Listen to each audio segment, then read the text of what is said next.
Welcome back to सीख learn succeed में खुश आमदीद।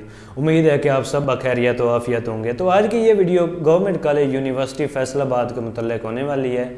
अभी हाल ही में गवर्नमेंट कॉलेज यूनिवर्सिटी फैसलाबाद ने MS, MPhil और PhD में एडमिशन्स अनाउंस किए हैं। साथ ही अभी एसोसिएट डिग्री प्रोग्राम यानी कि BS 5th या ADB प्रोग्राम्स में भी एडमिशन्स के बारे में कुछ नोटिफिकेशंस आए हैं। तो अगर तो आपने GCUF में अप्लाई करने का सोचा है तो ये वीडियो लाजमी देखिएगा, क्योंकि इस वीडियो में आपके सारे के सारे क्वेश्चन, सारी क्यूरीज़ को सॉल्व किया गया है। साथ ही आपको बाकी जो रेलेवेंट इन्फॉर्मेशन है उसके बारे में भी बताया गया है। तो आप लाजमी अपने 4-5 मिनट जो हैं वो सर्व कीजिएगा। तो अगर बात की जाए GCUF के थोड़े इंट्रोडक्शन की, तो GCUF का शुमार पाकिस्तान के उन चंद एक यूनिवर्सिटीज़ में होता है जिन्होंने इंतहाई कम वक्त में बहुत ही तरक्की की। यानी कि 2002 में ये यूनिवर्सिटी जो है कायम आई। उससे पहले ये कॉलेजेस थे, यानी कि डिग्री कॉलेज था, पोस्ट ग्रेजुएट कॉलेज था, इस तरह। तो 2002 से लेकर 2021 तक इसने पाकिस्तान की चोटी के जो इदारे हैं उनमें अपना नाम बनाया। अब अगर हम HEC की रैंकिंग देखें या वर्ल्ड टाइम्स रैंकिंग देखें तो पाकिस्तान की जो चंद 5-6 यूनिवर्सिटीज़ हैं उनमें से एक नाम गवर्नमेंट कॉलेज यूनिवर्सिटी फैसलाबाद का भी आता है। तो इस तरह ये यूनिवर्सिटी दूसरी यूनिवर्सिटी से किसी भी तरह से कम नहीं है। अगर बात की जाए MS, MPhil और PhD के एडमिशन्स के बारे में, तो अप्लाई करने का सारा जो प्रोसेस है वो ऑनलाइन है। यानी आप www.gcuf.edu.pk को विज़िट करें और ख़ुद को रजिस्टर करवाएं। अगर एडमिशन क्राइटेरिया की बात की जाए तो क्राइटेरिया इसका बिल्कुल सिंपल है। यानी कि MS या MPhil के लिए आपकी 16 ईयर्स ऑफ एजुकेशन का होना ज़रूरी है। साथ ही 2.5 आउट ऑफ 4 CGPA का होना ज़रूरी है। तो अगर आपका इस मिनिमम क्राइटेरिया से भी कम है मार्क्स वगैरह, तो फिर बेहतर यही होता है कि आप उस यूनिवर्सिटीज़ में अप्लाई ना करें, क्योंकि आपने पैसे ही ज़ाय करने होते हैं। जब एप्लीकेशन की स्क्रूटनी होती है तो फिर आपको वो पीछे छोड़ देते हैं। यूँ आप अपने कीमती पैसे और जो कीमती वक्त है वो ज़ाय कर देते हैं। तो अगर MPhil का बाकी क्राइटेरिया देखा जाए तो MPhil में एडमिशन लेने के लिए आपको टेस्ट का देना ज़रूरी है। और इसी तरह PhD में अगर आपने अप्लाई करना है तो PhD के लिए भी आपकी 18 ईयर्स ऑफ एजुकेशन का होना ज़रूरी है। उसके अलावा मिनिमम जो MPhil में आपके मार्क्स हैं वो 3 आउट ऑफ 4 CGPA का होना ज़रूरी है। उसके अलावा अगर देखा जाए MPhil और PhD में तो मुख्तलिफ टेस्ट जो हैं वो भी आपको देने पड़ते हैं। MS या MPhil के लिए आप जो है वो GAT या NTS टेस्ट दे सकते हैं। उसके अलावा अगर आपने PhD में अप्लाई करना है तो आप GRE या HET टेस्ट जो है वो देकर भी इसमें अप्लाई कर सकते हैं। और अगर आपने ये दोनों टेस्ट पहले नहीं दिए हुए, यानी MPhil का रेलेवेंट और PhD का रेलेवेंट आपने टेस्ट नहीं दिया हुआ, तो फिर आप डिपार्टमेंट का टेस्ट भी दे सकते हैं, क्योंकि डिपार्टमेंट जो है खुद एक टेस्ट वो कंडक्ट करता है। अब उस टेस्ट के बारे में भी मैं सारी आपको इन्फॉर्मेशन दूंगा कि आपने डिपार्टमेंटल टेस्ट किस तरह पास करना है और आपने इंटरव्यू में किस तरह अपीयर होना है। तो ये सारी बातें इसलिए कि कुछ मेरे स्टूडेंट्स जो हैं उन्होंने ये टेस्ट क्लियर भी किए हैं अल्हम्दुलिल्लाह कायद-ए-आज़म यूनिवर्सिटी और इस तरह की दूसरी यूनिवर्सिटीज़ में। तो उनसे फ़ीडबैक मिलने के बाद मैं ये वीडियो बना रहा हूँ ताकि आप दोस्तों का भी फ़ायदा हो जाए।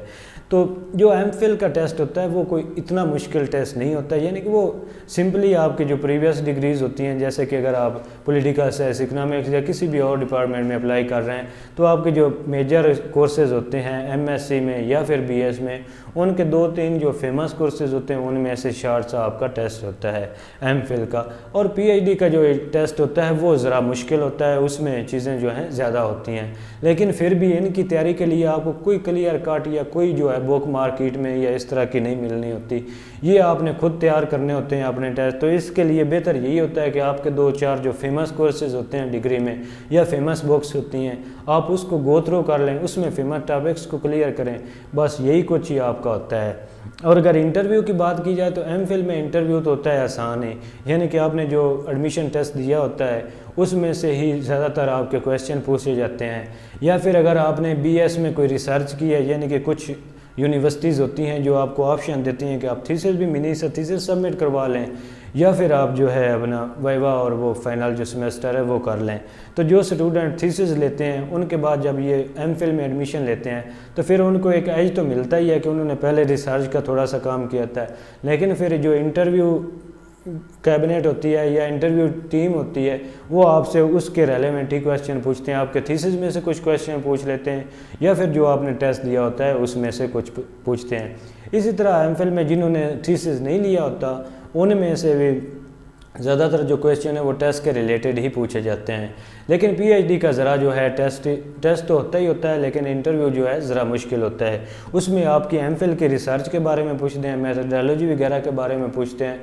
फिर आपसे ये भी सवाल हो सकता है कि आपने फ्यूचर में क्या काम करना है, यानी कि आपने क्या स्केच बनाया है, पीएचडी जो करने आ गए हैं तो आपने क्या सोचा है कि किस सुपरवाइज़र के अंडर आप काम करेंगे या फिर किस तरह आपने जो पीएचडी को लेकर चलेंगे। तो ये बिल्कुल बेसिक सी इन्फॉर्मेशन होती है एमफिल और पीएचडी के लिए। अगर आप इन चंद एक स्टेप्स को फॉलो करें तो इंशाल्लाह आप अपने टेस्ट और इंटरव्यू जो है वो क्लियर कर सकते हैं। इसके अलावा अगर आपको किसी तरह की हेल्प की ज़रूरत हो एमफिल और पीएचडी के इंटरव्यू के रिलेटेड या टेस्ट के रिलेटेड, तो आप हमें ईमेल भी कर सकते हैं, कमेंट सेक्शन में भी इज़हार कर सकते हैं। अगर हम बात करें एडीपी एसोसिएट डिग्री प्रोग्राम की, जैसा कि मैंने पहले भी कहा कि जीसीयूएफ ने नोटिफिकेशन निकाला है, तो इसमें उस नोटिफिकेशन में अभी तक यही कहा गया है कि हम एमएससी या फिर 2 ईयर्स जो है बीएस 5th से आगे जो है वो लेकर चलेंगे, यानी एसोसिएट डिग्री प्रोग्राम। तो उसके रिलेटेड अभी कोई क्लियर कट पॉलिसी नहीं है, ना कोई अभी डेडलाइन आई है। तो उम्मीद तो यही की जा सकती है कि एचईसी की तरफ से भी पहले चूँकि थोड़ी रिलैक्सेशन मिली है, तो उसके बाद उम्मीद यही है कि जो एमएससी है वो दोबारा जो है बहाल हो जाएगी, का वो प्राइवेट हो या फिर रेगुलर हो। इसी तरह अगर वो बहाल नहीं होती तो फिर यूनिवर्सिटी आपको बीएस 5th में एडमिशन देगी। अब बीएस 5th में एडमिशन का इसी तरह बिल्कुल तरीकाकार सिंपल है, जिस तरह आप बीएस 1st में एडमिशन लेंगे इसी तरह आप बीएस 5th में लेंगे। आपने उससे पहले जो है अपनी 14 ईयर्स ऑफ एजुकेशन कंप्लीट करनी होगी, उसके बाद आपको बीएस 5th में एडमिशन मिल जाएगा। कुछ स्टूडेंट ये सवाल करते हैं कि हम जिस यूनिवर्सिटी में पढ़ रहे थे वहाँ पे अभी तक हमारा फाइनल सेमेस्टर का रिज़ल्ट जो है वो डिक्लेयर नहीं हुआ, या अगर रिज़ल्ट डिक्लेयर हो भी गया तो हमें ऑफिशियल जो ट्रांसक्रिप्ट है वो नहीं मिली, तो क्या हम एमफिल या पीएचडी में अप्लाई कर सकते हैं? तो उनके लिए ये कहना है कि हाँ, आप बिल्कुल अप्लाई कर सकते हैं, लेकिन आप एक चीज़ को देख लें कि अगर यूनिवर्सिटी में अप्लाई करने की लास्ट डेट 20 है तो 20 तक क्या आपको वो ऑफिशियल ट्रांसक्रिप्ट मिल जाएगी? अगर तो आपको यूनिवर्सिटी तब तक ऑफिशियल ट्रांसक्रिप्ट दे देगी तो फिर आप अगली डिग्री में अप्लाई करें। अगर आपको उसकी डेडलाइन से पहले ऑफिशियल ट्रांसक्रिप्ट नहीं मिलती तो आप टेस्ट में या अगली डिग्री में अप्लाई ना कीजिएगा, क्योंकि फिर आपको रिजेक्ट कर दिया जाएगा। बहुत सी यूनिवर्सिटीज़ होती हैं जो एक्सेप्ट भी कर लेती हैं, आपको चंद दिन का टाइम दे देती हैं, लेकिन ज़्यादातर यही है कि जब तक आपके ऑफिशियल ट्रांसक्रिप्ट ना आए आप अगली डिग्री में अप्लाई ना कीजिएगा। इससे बेहतर इसका फ़ायदा ये होता है कि आप जो अपने पैसे हैं, अपनी मनी है और अपना कीमती वक्त है वो ज़ाय होने से भी बचा लेते हैं खुद को, और साथ ही साथ टेंशन से भी बच जाते हैं कि हमारा क्या बनेगा। बहुत से तलबा ये भी सवाल करते हैं कि हमारे जो फाइनेंशियल बैकग्राउंड है वो ज़रा वीक है, तो हम एमफिल या पीएचडी में किस तरह अपनी चीज़ों को लेकर चलेंगे? तो उनके लिए कहना ये है कि मुख्तलिफ यूनिवर्सिटीज़ जो हैं उनमें पीएचडी के लिए आपको बहुत से प्रोजेक्ट भी आते हैं और साथ ही आपको फेलोशिप भी मिलती है। तो अगर आप पढ़ने वाले होते हैं ना तो फिर आपके लिए इतने बड़े मसले नहीं होते, क्योंकि आपको प्रोफेसर जो हैं या सुपरवाइज़र जो हैं कुछ प्रोजेक्ट दे देते हैं रिसर्च के, तो इससे आप अपना खर्चा जो है वो निकाल लेते हैं। इसी तरह आपको फेलोशिप भी मिलती है। एमफिल में ना तो प्रोजेक्ट होता है ना फेलोशिप होती है, लेकिन एमफिल में कुछ स्कॉलरशिप्स ज़रूर होते हैं, जैसे पीफ स्कॉलरशिप है, इस तरह एचईसी के कुछ और भी स्कॉलरशिप होते हैं, तो जिनके ज़रिए आप अपनी जो डिग्री है उसे परस्यू कर सकते हैं। बीएस की बात की जाए तो बीएस में तो ढेरों स्कॉलरशिप हैं ही हैं, क्योंकि मुख्तलिफ जो गवर्नमेंट्स होती हैं उनका या फिर जो बाकी होती है पॉलिसी मेकर्स उनका फोकस जो है अंडर ग्रेजुएट पे ही होता है, तो वो ज़्यादातर पॉलिसीज़ में इनको स्कॉलरशिप वगैरह देती हैं।